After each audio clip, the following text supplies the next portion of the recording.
আসুন আপনাদেরকে আমি সংক্ষেপে বলি, ট্যাক্স ফ্রি গাড়ি এবং সরকারি গাড়ি এই ২ টার মধ্যে পার্থক্য কী? আপনারা ভালো করেই জানেন যে হাসান আব্দুল্লাহ বলেছিল ট্যাক্স ফ্রি গাড়ি তিনি নিবেন না এবং সংসদের বাকি এমপিরাও একমত হয়েছে যে তারা ট্যাক্স ফ্রি গাড়ি নিবেন না।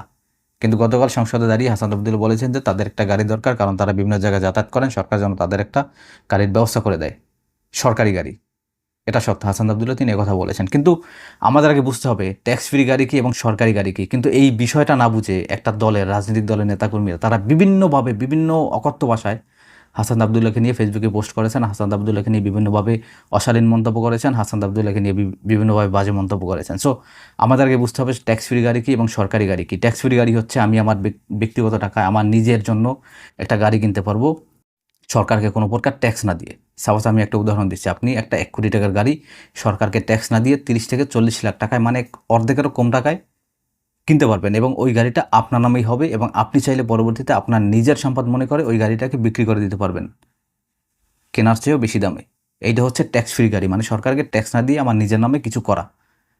এবং সরকারি গাড়ি কি? সরকারি গাড়ি হচ্ছে আপনি একজন এমপি, আপনি এমপি থাকাকালীন আপনার মেয়াদ যতদিন আছে ঠিক ততদিন পর্যন্ত সরকার আপনাকে একটা গাড়ি দিবে, গাড়িটা ব্যবহার করতে পারবেন, আপনার মেয়াদ শেষ, গাড়িটা সরকারকে ফেরত দিতে হবে।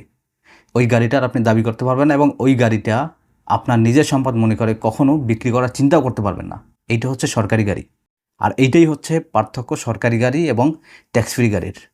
সো এই জিনিসটা না বুঝে যারা, যে দলের নেতাকর্মীরা আপনারা উল্টাপাল্টা হাসান আব্দুল্লাহকে নিয়ে গালাগালি করছেন, মন্তব্য করেছেন, ফেসবুক পোস্ট করেছেন, আপনাদেরকে বলবো ভাই একটু পড়াশোনা করেন। খালি ওই নেতার পিছিয়ে দৌড়াইলে তো হবে না, গাড়ির পিছিয়ে দৌড়াইলে তো হবে না, হবে?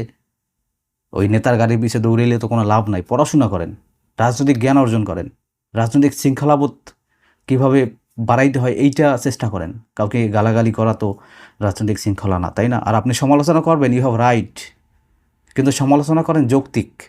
আপনি অযৌক্তিক সমালোচনা করবেন, এই বুদ্ধিটা আপনার নাই, কোনটা যৌক্তিক আর কোনটা অযৌক্তিক। তাহলে আপনি কেন রাজনীতি করেন ভাই? আসুন আমরা সুস্থ রাজনীতি চর্চা করি, আমরা রাজনৈতিক একটা শৃঙ্খলাবোধ যেটা সেটা মেনে চলার চেষ্টা করি, আমরা সমালোচনা করি যৌক্তিকভাবে, আমরা মানুষকে গালাগালি না করি, আমরা সবাই মিলে সুস্থ, সুন্দর, আধুনিক, সভ্য এবং শক্তিশালী একটা বাংলাদেশ তৈরি করি। আমরা চাইলেই পারি। আপনারা আসুন এনসিপিতে যুক্ত হন, আমরা সবাই মিলে একটি ইনসাফের বাংলাদেশ তৈরি করব ইনশাআল্লাহ। আমরা সবাই মিলে একটি সভ্য বাংলাদেশ তৈরি করব। ভালো থাকবেন সবাই, সুস্থ থাকবেন। আসসালামু আলাইকুম। ইনকিলাব জিন্দাবাদ।